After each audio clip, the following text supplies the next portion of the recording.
Alexis made an appointment for me with several obstetricians and gynecologists. They are all professors from top hospitals. He tried his best to take care of my health. I cooperated well with him. During that time, I had a painful period and was sweating all over. Alexis noticed. Afterward, he leaned against the window, smoking one cigarette after another, with a silent expression. He said, "I'm sorry, Kelsey, I didn't know you were in so much pain before." Ding! Wisnovel reminds you to click the subscribe button in the bottom right corner to read the complete novel. I smiled and shook my head. It's okay, as long as I have your love. Actually, looking at Alexis struggling like this, I had mixed feelings. I wonder what 17-year-old Alexis would think if he saw himself now. He accompanied me on several shopping trips. I stood in front of the shop window, regretful as I looked at the limited edition shoes he bought for Tracy. I really want a pair too. The shop window reflected Alexis's gloomy face. He knew they were sold out. He couldn't buy them anymore. He gave the last pair of shoes to Tracy as her birthday gift. "Come on, let's look at something else." He pulled me along as we walked forward. I said, "Alexis, I really like their advertising slogan. Some gifts can only be given once. After you gave it to me, you shouldn't give it to anyone else, right?" Alexis's voice sounded strained. "There won't be anyone else." In his eyes, I was no longer lifeless. I became more and more vibrant. Alexis often stared at me absent-mindedly. "What are you looking at?" "Nothing. I just thought of how you looked when you were young." Alexis's eyes were filled with tenderness. "Kelsey, I love you." At that moment, I was sitting cross-legged on the sofa, holding my laptop. "Then tell me, how should I handle this place?" "Yuri, silly. It's very simple." Alexis embraced me and started helping me solve the problems at work. Just like back then, he would lean his head on the desk and help me with math problems. In the evening, when I and Alexis finished work, we were stopped at the door by a pregnant Tracy. Her eyes were red, and she said, "Alexis, you don't want me and our baby anymore?" Alexis's face darkened, and he grabbed hold of me. "What nonsense are you talking about?" "I'm not talking nonsense." She gritted her teeth and pointed to her belly. "There's your child inside here. Don't you acknowledge it?" Alexis wanted to pull me upstairs. I pushed him away and smiled faintly. "You deal with it first. I'll go back on my own." Alexis's face froze. "Kelsey." I ignored him and went upstairs. Actually, last time, I had already installed surveillance in the underground garage, monitoring our parking spot. Now, I was watching Tracy being held in Alexis's arms on the screen. Silently, I pressed the record button. "I thought you didn't want me anymore." "I wouldn't." Alexis sighed. "But she is still my wife after all." "Just get a divorce," Tracy said. Alexis touched her face. "You go back first and be obedient." "When will you come to see me?" "Very soon." When Alexis came back, I was leaning against a soft pillow, discussing project plans with my colleague. "Kelsey," he called out to me. I silently locked eyes with him, not having spoken for a long time. Alexis moved his mouth. "Tracy Pearson,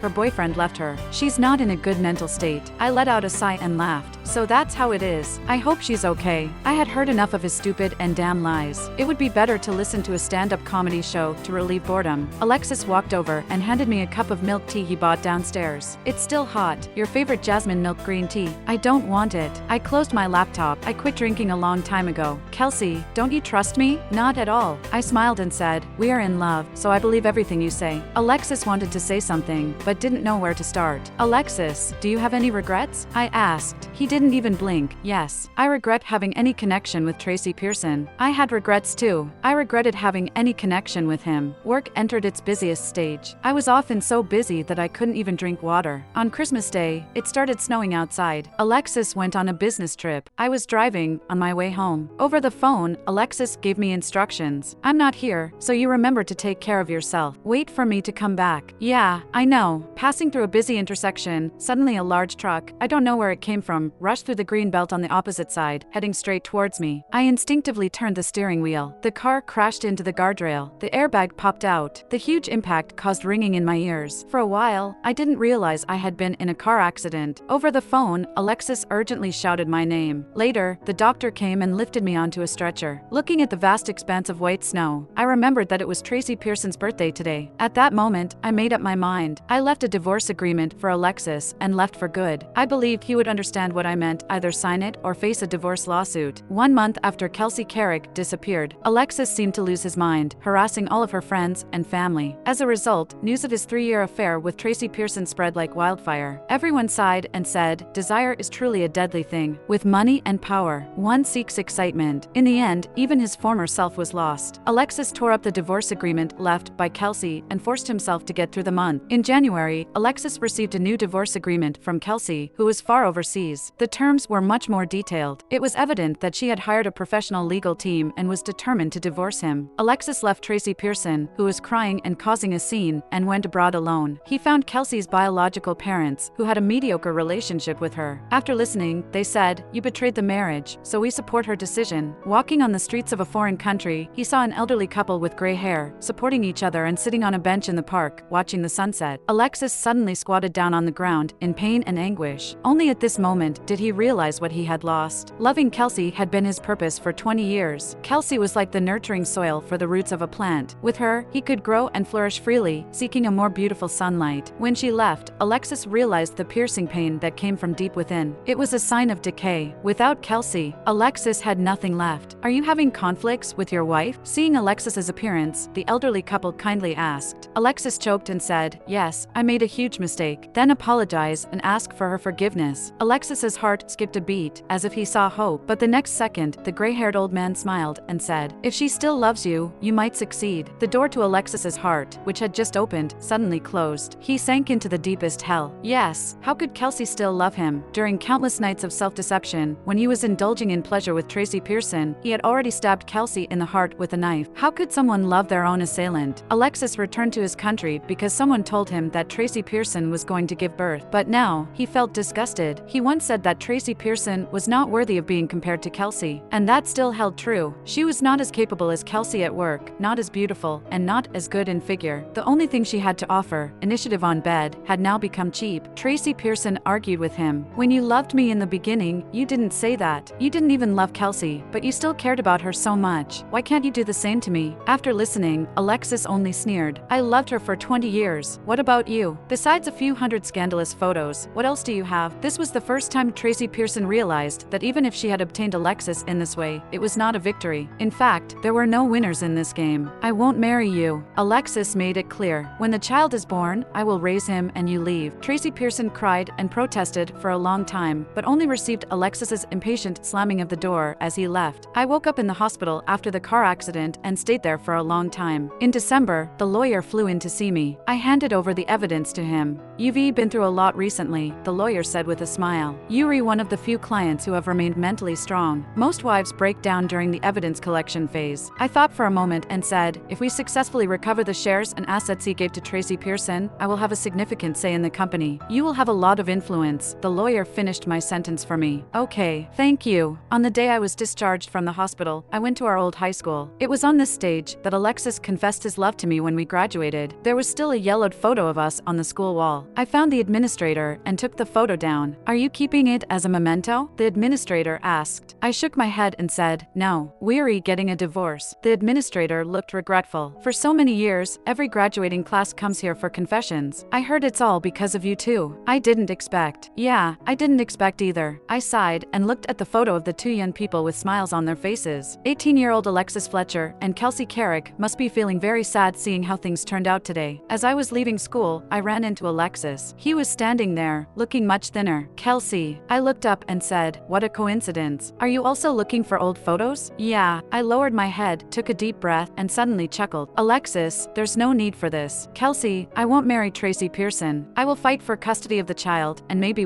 can we not get a divorce? You've always wanted a child, haven't you?" I looked at him and asked softly, "Alexis, how did you end up like this?" He grabbed my shoulders and exerted a lot of force, his eyes turning red. "Please, Kelsey, give me another chance. I once swore to treat you well for a lifetime." Alexis started crying. "It's my fault. I've made so many mistakes. I swear I won't make them again." Looking at him like this, I said, "Can you please stop crying? You're not the same as before, and I don't like this new you." Alexis Fletcher hurriedly wiped away his tears. "Kelsey, you set a condition. As long as I can do it, I will definitely. I want you to accompany me to set off fireworks." "Okay." A smile appeared on Alexis's face, but it quickly froze, because he remembered what I had told him when we graduated. I said back then, "Alexis, when we have money, you have to accompany me to set off the most expensive fireworks." He had already accompanied Tracy Pearson to do that, but what I wanted was not a firework worth a certain amount of money, but the youth that we can never return to. Our past, Alexis can no longer afford. Alexis choked back his tears. "Kelsey, you won't forgive me." I held his hand. "It's the 18-year-old Alexis Fletcher who can't forgive you. That's it then. Let's part on good terms." When I left, Alexis didn't say a word. He knew that what he had done couldn't be forgiven. I divorced Alexis Fletcher. The assets were were divided as I proposed, with 90 parts for me and 10 parts for him. Alexis disagreed and voluntarily left with nothing. I didn't have a moment of leisure in these few months. I gritted my teeth and worked hard to adapt to the workplace. So when I returned to the company later, I handled work matters with ease. Tracy Pearson was due to give birth that month. Her case also went to court. I requested the return of our marital property. This was the second set of evidence I collected. It included her chat records with Alexis, the luxury houses and cars she flaunted on social media, and the transfer of shares agreement. All of these happened during our marriage. The evidence was substantial. The court ruled for everything to be returned. I still remember when Tracy Pearson, with a big belly, made a scene in public on a sunny day. The child in my womb belongs to Alexis Fletcher. I know. I spoke calmly, glanced at my watch. The afternoon meeting wasn't urgent. I had enough time to chat with her. Tracy Pearson said, "You don't even have a child. Why do you have the right to claim Alexis Fletcher's property? Shouldn't the money be left for the child?" "It should be." I nodded. "You have the final say." After the divorce, he had no money left. No matter how much she wanted, Alexis Fletcher had nothing to give. Tracy Pearson was living the life she feared the most. Alexis lost interest in work and became depressed. Before the divorce, every word I said to him, every place I took him, planted seeds in his heart, which grew and sprouted. Betrayal deserves punishment. Actually, I didn't care whether she had Alexis Fletcher's child or not. I only cared about how much money I could get. Petty competition is the most useless thing. Kelsey, just look at yourself. Alexis Fletcher doesn't like you at all. What do I look like? I looked at my reflection in the car window. Indeed, I'm no longer young. There is no longer a longing for love in my eyes. But what adversity has tempered in me is definitely not world weariness. It's the courage to keep moving forward. I smiled and asked her, "Is love really that important?" Perhaps it is. Starting from scratch together, experiencing ups and downs, supporting each other, and eventually becoming successful. It relies on love, but in the end, it's just like that. Tracy Pearson's child didn't make it past the second year. During childbirth, there were complications that led to the child's lack of oxygen. They raised the child until the age of 2, but then the child fell ill and passed away. Tracy suffered from depression, tormenting Alexis every day. Their friends secretly asked Kelsey if she would attend the funeral. She said she wouldn't go. Now that her career is thriving, she doesn't have time to worry about other people's affairs. I heard that Alexis started a small company, but it's not doing well. Yeah, Kelsey didn't even look up. After all, he has to take care of his child. I heard that right after the child passed away, Alexis closed his company. You really are his spirit. When you were around, he was full of fighting spirit. Now, if you were to go see him, suddenly, her phone rang. Kelsey answered quickly. A man's voice came through the receiver. "Shall I pick you up for dinner tonight?" "Sure." Seeing the smile on Kelsey's face, her friend asked, "Is something going on?" "Yeah, he's a business partner." "Is that all?" "He's pursuing me." Her friend started teasing. "If he succeeds, then you should introduce him to us." In the evening, when Kelsey went downstairs, she saw a familiar car parked by the roadside. It was Alexis's car. During their divorce, Kelsey gave him the car. He opened the door and stepped out. Kelsey, just as her friend had described, he no longer had the vigor he once had. The spirited Alexis had disappeared, leaving only a sense of lifelessness. Kelsey nodded, "Take care." Her words lacked warmth. Alexis sighed and looked up at the brightly lit building. He used to stand here, having it all. Now he had become like this. "I didn't expect it to turn out like this." "What do you mean?" Kelsey asked calmly. "Just a simple betrayal, nothing serious. You mean this, right?" Alexis choked up. "I'm sorry. Betrayal is betrayal. You betrayed me, and you paid the price. That's enough." Kelsey's tone made him uncomfortable, as if they shouldn't be like this. Alexis tried to ask, "Kelsey, since when did you know about your affair?" Kelsey smiled and added, "Very early on. I saw it on her social media." Alexis wanted to say something, but Kelsey interrupted him. "I know what else you want to ask. What I said before about reconciling with you is a lie. What I said about believing you loved me was false. Even my intimate contact with you was not sincere." Alexis's face grew pale, devoid of color. "Kelsey, why?" "Because I need evidence." Kelsey mocked, her lips curling up. "If I don't make you feel guilty, how can I gather evidence? How can I make you willingly give up your assets and leave with nothing?" She didn't have that much generosity. Those who hurt her had to pay the price. He did, and Tracy Pearson did too. The unfamiliar expression on Kelsey's face pained Alexis. "But you cried." Kelsey laughed. "Yes, I was sad about your betray, but I also wanted your assets. Is this a conflict?" "Alexis Fletcher, I still have to live on." A tall man got out of a car in the distance. He was dressed in a suit, weary and dusty. "Kelsey," he called out. There was still a hint of fatigue in his features. Alexis suddenly had a bad feeling in his heart. He saw Kelsey naturally take hold of the man's arm. "Alexis, let me introduce you. This is my boyfriend, Darren." Darren nodded. "Hello." It took Alexis a while to regain his composure. You have a boyfriend now?" "Yes." No explanation, and no intention to explain. She dismissed his question with just one word.